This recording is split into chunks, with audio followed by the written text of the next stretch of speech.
Hey everyone, what's going on? This is Ash and Rima from MEOdyssey, and today we return for our monthly podcast.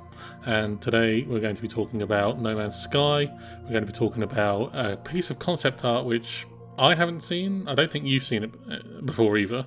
No, I hadn't seen it. No, not until you pointed it out to me. No, Probably everybody else has. But probably we're a bit slow. Yeah, but we haven't. So we're going to talk about that briefly. And we're also going to talk about, what was the first subject? Gamescom. Gamescom, that's it. And PAX West. This is going to be, this is going to be specifically on news that came out yesterday, but there's also kind of some ongoing stuff that we think might happen going into PAX West as well. So we'll discuss that as well. And obviously at the end we'll go into a few questions as well from people that have submitted over Twitter. So, talking of the concept art, now, I can't remember how I came across this. And you guys will see it on the screen now. I think it was through... It was Twitter. Yeah. It was Twitter we found it on. Yeah, it was a link for something else. And I clicked on the link, and it was for Mass Effect Andromeda, or something Mass Effect related. And I clicked on it, and there was just like a bevy of like all the concept art and developers working on the games from previous N7 days, and basically all picture confirmations and that kind of stuff. And I thought, okay, cool, I'll have a quick scroll through this and see what's going on. And I found this one piece of concept art, which you'll all see on the screen now, and I've never seen it before. I don't know when it was released or whether somebody's put it as their kind of Twitter I was going to say, do you think Mac Walters was being sneaky again and placing it? Because he did that. He did that one where it looks like a kind of a market area in like a random planet kind of thing, which was very cool. Yeah. I really like that one. Yeah. And then this one kind of has the same vibe, but I remember saying to you that it looked like, and there's the concept art that's already been released of the picture of the structure on the waterfall. And again, I'll put it up on the screen as well so people can see what I'm talking about. But it almost looks like it's kind of the same planet as that, or the same race as that who's built it. Seems very similar. And again, it has that kind of shops, kind of marketplace, kind of city kind of feel. Yeah, well, the interesting thing is you can see, when I was speaking to you about it, like, I was saying, like, in the far distance, so obviously it's like a walkway, and there's like another walkway in the background and things like that. But in the far distance, you can kind of almost see like lights, and then those shadows almost look like they're meant to be a crowd or people or something. Yeah. And then you pointed out that there's obviously kind of like foliage, like grass kind of growing on the sides of the walkway. But when you said about the whole, like, it kind of looks like it's kind of similar to that concept art where it's near the waterfall. It does look like it's either raining or there's water falling on it. I don't know whether it's intended that way or not. It looks like it's mist or rain. Yeah, it almost seems like, and the word I'm going to use here is botanical. It's like if you go to like a botanical gardens or like something tropical, like that. Yeah, almost. And because the ground's got a sheen to it, like when you've had like a fresh rain kind of thing. Yeah, it looks like sheened. Yeah, yeah. But yeah, it's interesting. It would be interesting to see. But from all this concept art that they've kind of been releasing, it paints really two different kind of pictures of the Andromeda Galaxy that we're going to be exploring. One looks like completely desolate, like just nothingness, and the other ones are like, whoa, there's like markets and there's loads of people, and that's interesting. I like the fact that you might be able to have extremes where you're like lonely and all by yourself, and then you go to a market to sell all the crap that you got. Yeah, like we do in Destiny, on the tower and the reef all the time. But yeah, no, I think that's a pretty good point, because it seems like a lot of the planets are going to be like, oh, you're discovering this for the first time, and you're discovering the wildlife for the first time. And then others are like, there's already like civilizations already there, like already well advanced, but looks of it, but going by their architecture as well. And it's just like, wow, that's literally like one extreme to another. So it does seem very interesting. But it's weird though, because this kind of structure, it's modern looking in the idea of like, it doesn't look modern in Mass Effect style, if you know what I mean. Yeah. Like, we went to Japan and we saw something really similar to this when we were walking around. We did, yes. If you don't remember, if the walkways there were like almost very identical to this. So it's almost like it's way more realistic than I would have thought. But it's concept art, so it's something for them to work from. But yeah, I like it. I think it's cool. I think the idea that there's like marketplaces is really intriguing. Yeah. I like the idea. Yeah. Cool. Well, that was the concept art picture that we randomly found. Let us know if you've seen it, because we haven't, as we said earlier, everybody else probably has. So there you go. We're going to move on to... should we move on to No Man's Sky quickly? Because I'm the only one that's played that. So Well, I have questions for you. okay. And Is this going to be like mastermind on the spot kind of thing? well, not really. I've got obviously I've been reading up on it, and I've been kind of paying attention to what other people have been talking about it, and I just kind of want to hear what you think about it, and then I want to kind of ask you about things people have been talking about. Also, I apologize if people hear me rustling. It's because I am sitting on my floor at the moment because I have no furniture. So I'm very uncomfortable. You have settees, but that's literally all you have. Yeah, well, I don't really want to balance the mic on my lap, so it's on the floor. Yeah. So I'm very uncomfortably leaning. Funny, so I might shuffle. I'll try and limit my shuffle. But you go ahead and tell us what you think about the game and your experiences, and then I'll ask you some questions. Okay, well, I played it for... I'm not into double digits yet. I'm probably... That first stream I did probably helped. I did about 3 hours in it on that stream. But I'm still only about 9 hours in or so. The controls are fairly easy. Like learning stuff, like how to do things is fairly easy. A lot of it's very straightforward. It appeals to the whole thing, like we always say that we love like space exploration and everything to do with space and stuff like that. So it really kind of scratches that edge quite well in a very like 1970s, 1980s sci-fi novel kind of way. Very colourful, very like just a very vibrant take on space travel and everything about it. I personally enjoy it. It does have some large issues, more technical than anything on occasions, and this came up on the stream a couple of times where I get back into my ship, and if you press the R2 button, you should just take off gently and then you can float around the planet, or you can go back into orbit.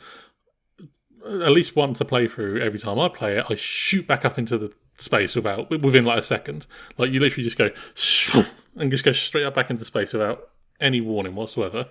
And then you have to, if you want to go to get something on the planet, you have to go back into orbit and back into the planet, and do it all over again. I've been kicked out a couple of times about the game's crashed a couple of times, but that's not the worst thing in the world because it's very quick to kind of get back into it. On PlayStation anyway. Runs very well though. Technically, other than the couple of glitches here and there, it's very good. It's not as planet-wise. It's not as far-reaching as they've said. You can go to every single planet, but they're not all exciting. So very Mass Effect 1-esque. In like a lot of the planets are very bland, but you do get a lot of like really good lush ones and vibrant colours and weird animals like elephants with wings and things like that as well. So, but I like it, but it has its issues. They'd have to update it. The updates they're planning to do, they have to do a lot of updates to get it to a point where people will see replay value in it. So, and unfortunately, I have had the ending spoiled for me. I know what the ending is. Sucks. But I know. It reminds me of another game I played recently. Actually, it's very similar to that ending, but I'm not going to ruin it for anyone. So, but it's not going to ruin my enjoyment of playing the game through. But I enjoy it, but it has its issues. So I can understand why people were like rage quitting it because some of the problems in it. While I can understand PlayStation pushing it so much and like trying to get it to release, and it was delayed.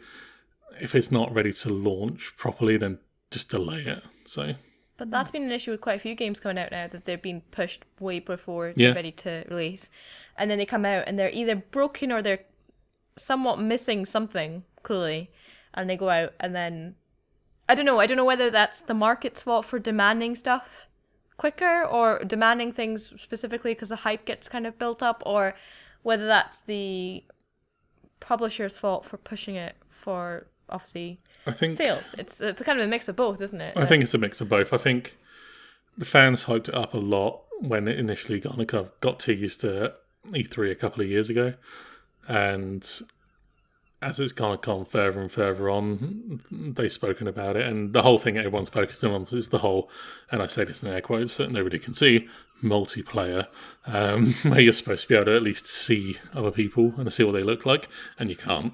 You literally just can't at all. On the back of my box it says single player, so but I never thought it was a multiplayer, so I always thought it was a single player. I can understand why people are saying, we've been told it's multiplayer because the guy who basically runs the studio, he basically said, you can do this, you can do that, and then you can't. So, it'll be interesting going forward I've seen a lot of people who do like it. I've seen a lot of people that really don't like it, and I can understand why. So they've got to really kind of pull their fingers out and do some hard work now, because if that game is going to sustain, then they need to do some clearing up of the technical glitches and then add stuff that's going to make it a replayable experience, and they need to do it fairly quickly. So, yeah. Okay. Right. So if you could score it out of 10, what would you score it? 5.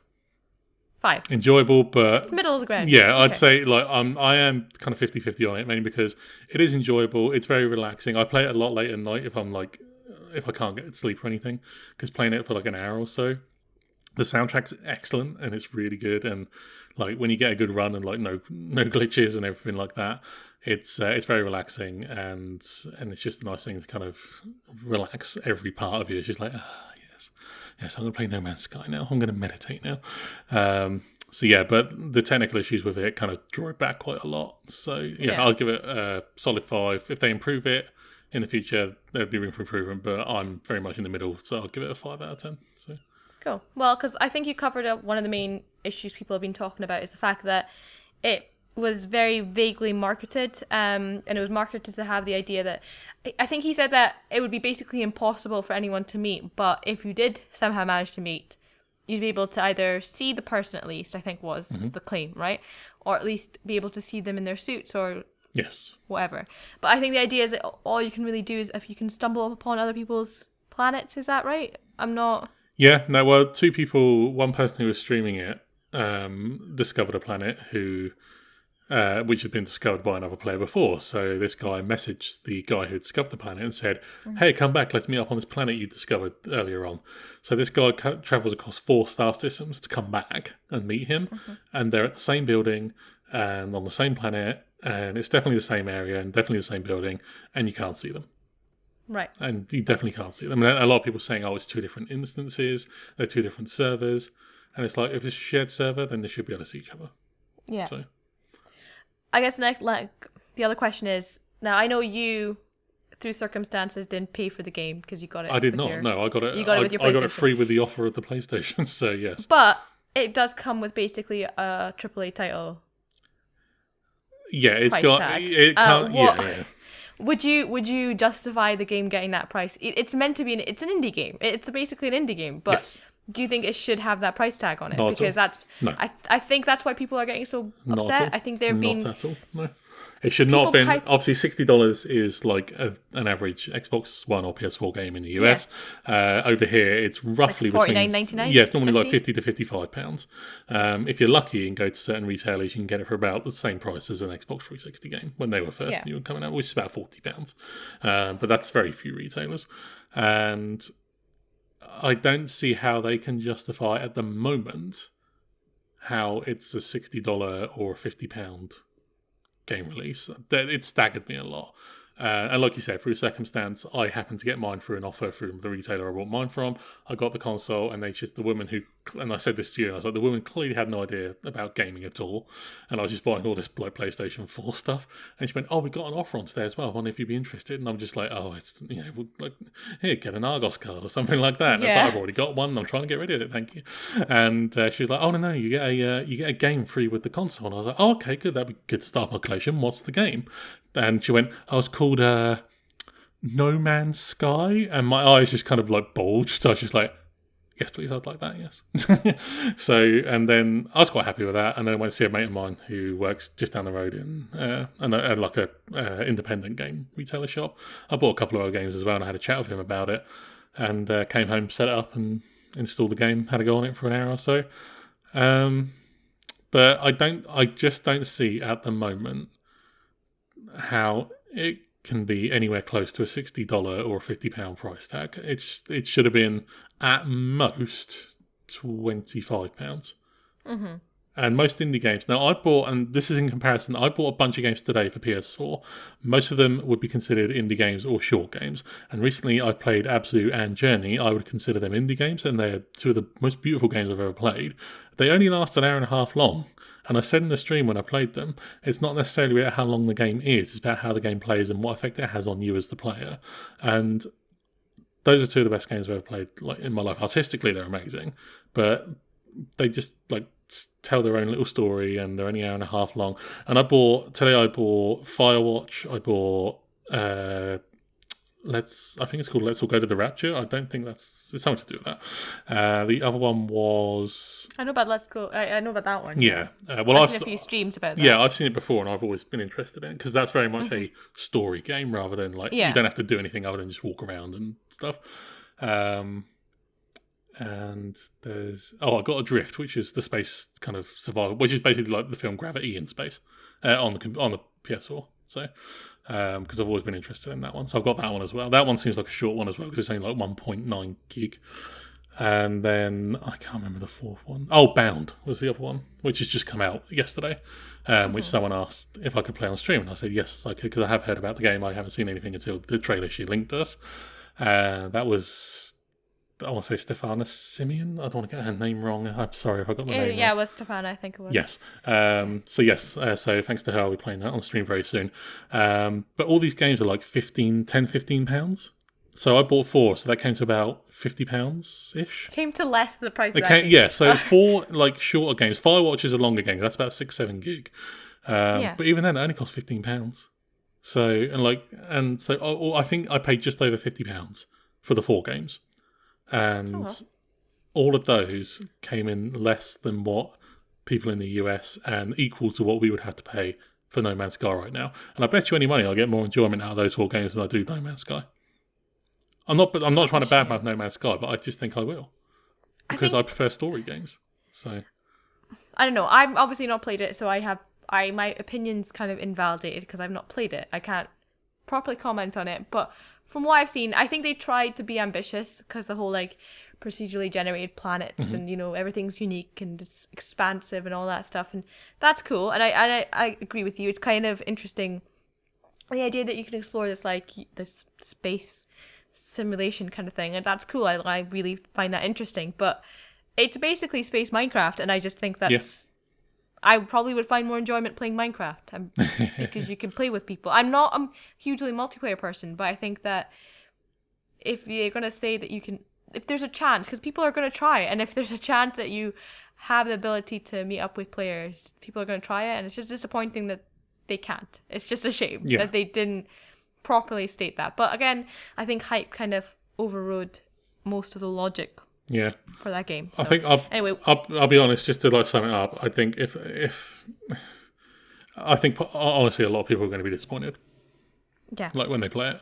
Though a lot of people have said that I've noticed a lot of people say they just really enjoy it. I think if you take the game for what it is, it's like an exploration game that's kind of you make it what you kind of make it. Yeah, what your experience is kind of based on how you kind of perceive that game. If you expect it to be way more than what it is, then you're probably not going to like it. Yeah. But if you kind of just take it as like what you're doing, just exploring, kind of slowly going through it, not trying to like binge it, I think it will be enjoyable too. Maybe. I do enjoy it, but the only problem I have with it is the technical issues, which is why it kind of hampers my score a lot.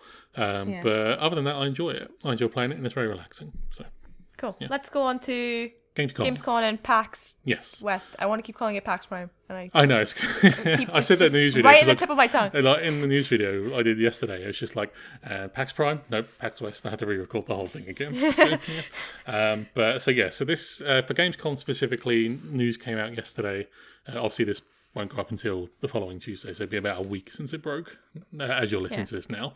But there's a news video on our channel. Yes, so there's a news video that came out the same day, And so there is now, it's basically been all but confirmed that EA are now actively looking at remastering the Mass Effect Trilogy. Thank God. Yeah. So it's literally one of the last things holding me back from like just getting completely rid of the 360. Going current gen. Yeah, exactly. I love my 360. I do. I really do. And I love like I've told you, I love the copies of Mass Effect 1 and Mass Effect 2 on the PC as well.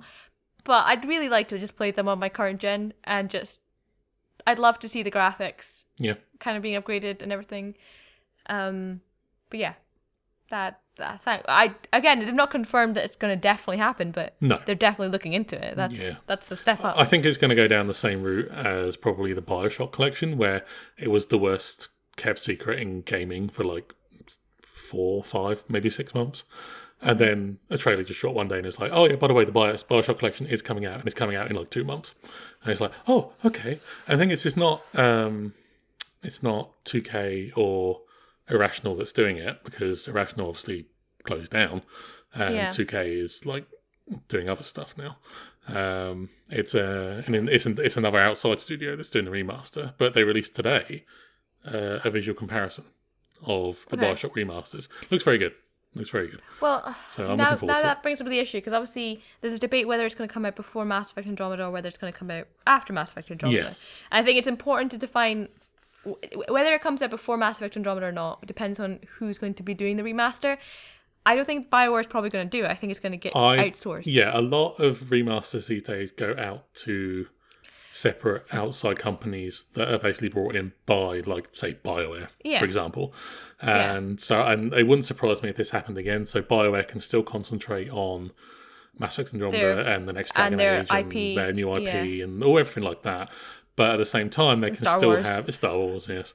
And at the same time, the studio, BioWare, EA, can still have like an overlooking, like creative control. Yeah, exactly. They can still overlook and say everything. They can say, oh yeah, no, we want to change that here and change that here. But overall, a different studio, an outside studio, will probably just do the remaster because they've got the game there. They're just updating the graphics essentially. Yeah, they're basically just polishing everything up. Obviously, making sure that it can run on the current gens, which it should do, because obviously Mass Effect 1 being backwards compatible proves that it can. Yeah. And then I'm guessing they'll make a remastered collection and they will put all the DLC in it for free. I don't think they're going to make you pay for DLC. That's a lot of what a lot of the comments we got was, oh, is the DLC going to come through with it? Every remaster I've seen has come with any single player DLC with it free. So if they were to charge for that extra, that would be probably the biggest idiot move on BioWare and EA's part ever. So I am especially because the DLC is so, I wouldn't say so much for Mass Effect 1. I think they learnt after Mass Effect 1 that Mass Effect 2 was when you saw the DLC was like became quite vital to the storylines. Like, imagine playing Mass Effect 2 without like Shadow Broker, or imagine playing Mass Effect 3 without Leviathan or Citadel DLC. It kind of changes your perception of the game completely. Yeah. So I think they know that it's kind of part of the storyline, so they're going to have to include it. Yeah. I think they're going to do it. They're not going to leave it out. No. I'd be quite disappointed with them if they did. I'll put my head in the block here and I'll say I'm 100% certain that when, and I'm going to say when now, when a Mass Effect Remastered Trilogy comes out, it will 100% come with all the single player DLC. But the one thing that worries me is, like, obviously there are a lot of like remastered collections coming out or remastered games coming out for the current gens, and some of them have been great, some of them have not been so great. Not so great. No. Yeah, like the Arkham one breaks my heart because that's like obviously got announced and then it got delayed and then apparently it's not very good and the graphics doesn't look, and like it worries me that it's going to come out a little terrible. Yeah. So I wouldn't throw away your old gen stuff until it comes out and there's good reviews, because it depends on who they outsource it to. It really does. Yes. We don't know what studio that's going to do it. And do you think it's going to come out before Mass Effect Andromeda, or do you think it's going to come out after Mass Effect Andromeda? Now, it comes down to wording of what Patrick Soderlund, who's the guy who said at E3 last year, we're not looking to do it, and now this year he's like, okay, we're actively looking into it. Now, you could take that as there's already a team working on it. I think that's presumptuous to say that. I think they have a team investigating it. I think a team's probably like literally just started tinkering with it in the last maybe month or two. But I don't think there's enough time, depending on when Andromeda comes out. So obviously they're looking at, obviously me personally, I think it's going to be the end of March, and I think that's the general consensus between most people now. But if they were to go for maybe like February, something like that, or maybe even late January, which would be a very big push, then I doubt it would come out beforehand. If it's the end of March, there is a chance it will come out beforehand, but I think it might come out after. In a marketing sense, it's smart to release it before Mass Effect Andromeda to get people who haven't played the trilogy to actually jump onto it. And basically, they confirm that anyone who played the trilogy and enjoyed it enough would probably end up buying it. And then they would confirm that most people who want, or maybe got interest in Mass Effect Andromeda and then were like, but I haven't played the trilogy, would actually end up playing the trilogy and then get the hype. That would be smart on their part, but yeah, you're right. I wouldn't want them to rush it. Yeah, it's a timing issue, is what it is. Because if they're now only just actively looking at it in the last month or two, and they've only just confirmed they're looking at it now, we're what, midway through August now? And we're like getting closer to September than August. Exactly, yeah. So, and that leaves them what? The rest of September, October, November, December, January, February, March. So 7 full months there, and whatever's left of August. They might announce the fact, like obviously N7 Day is coming up where they're probably going to slew out loads of information about Mass Effect Andromeda.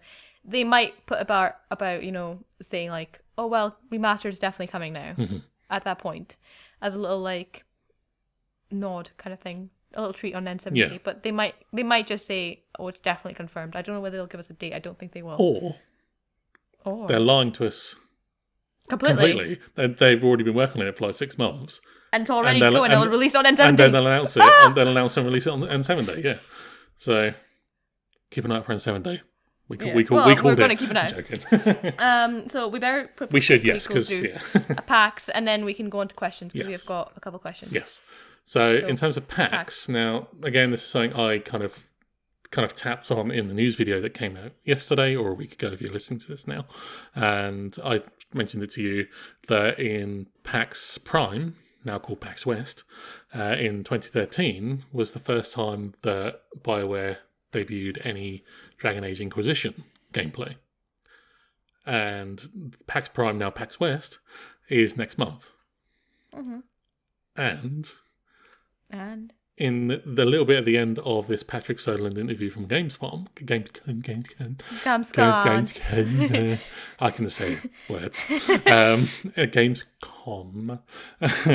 At the end of this interview, he says that you'll get Mass Effect Andromeda gameplay very soon because we're focusing on games at the end of the year between October and December. So Battlefield 1 and Titanfall 2 and I think there was another one they mentioned, but I can't remember what it was. And all things like that. And like obviously on 7 Day there's going to be a glut of information. We're all pretty much aware of this at this point. But I think there might, and I say might, I'm not confirming anything, might be a small chance we might see a little something at PAX next month.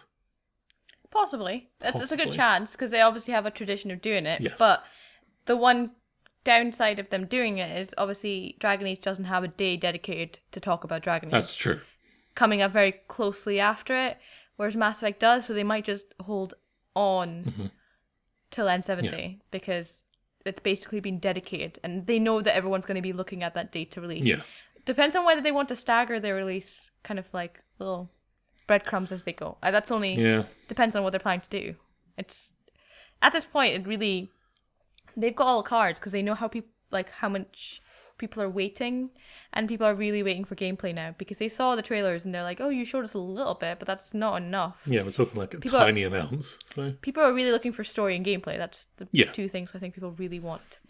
I don't know. We'll have to. I think that they'll do something. Whether it's going to be as big as gameplay, though, I don't know. I think they might hold on. Story trailer, maybe. Or maybe story trailer. Anyway, we should move on to questions. We should move on to questions because we're well overrun here. So. Yeah. Okay. So, do you want to just do 3 questions or just the 2? We'll do 2 and then see what happens. Okay. So we were talking about Stefana before, but Stefana asked us, do you think Ryder will be the protagonist in the entire new series 2 to 3 games, or might there be different heroes like Dragon Age? I think Ryder's going to be.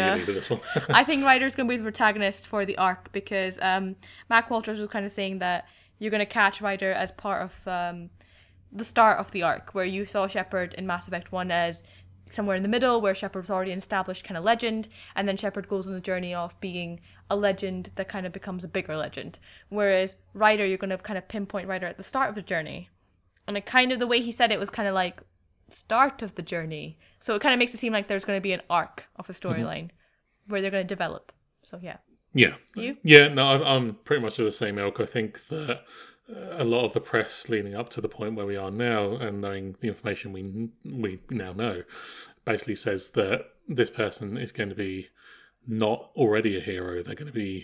You're going to be what your actions do in the game are going to bring them to the point of coming to that hero status that Shepard was before. So it seems strange to only have that character and do that kind of thing over one game. So I personally think that she'll be the protagonist over a 3-game arc, is my opinion. So yeah. And then Ian McMillan asks us, do you think there's any chance we might see cross-platform multiplayer in Mass Effect Andromeda? I don't think so. No. As much as I'd like to say yes, the only game I know at the moment between consoles that's even remotely touching on cross-platform play, too many plus in there, is Rocket League. And they've announced that, and Microsoft announced it, and I think maybe PlayStation did. But I've heard nothing since. So, but yeah. I don't think so. Not absolutely denying it's going to happen, but I don't think so. Yeah. I'm just going to add this little quick one in because it's funny. It's not really funny. It's really simple. So at Artem B Smiley asked us, well, he couldn't really think of a question, so he was like, so tea or coffee? Tea. I'm a coffee person. I love my coffee. I never. So. Now this is going to shock most people, I think. Not me. No, because I've shocked you far too many times in our friendship over the years. But I've never had coffee. You've also never had a lot of. I know. So this is why I knew it wouldn't shock you. But I've never had coffee, and there's a bunch of food. So you said you were going to buy when I came up next, and you're going to say you're going to try all of this. But yeah, well. You hadn't tried Ben & Jerry's until you came up. That's true. And I basically came back and gorged on it for like a week after I came back. I like tea. I'm not a like traditional tea drinker. I like green teas. Tree and, drinker? I'm a tree dinker. dinker. Do you drink trees? I'm a tree dinker. Hashtag tree dinker. Oh dear. No, I like my green tea and herbal tea, but definitely coffee over tea. Yeah. So that's us. That's us done. So thank you very much for listening and for watching. As always, you can subscribe to the channel to stay up to date on all things Mass Effect, and you can help the channel to grow by sharing the video too. Thank you very much for listening. We'll see you next time. Bye.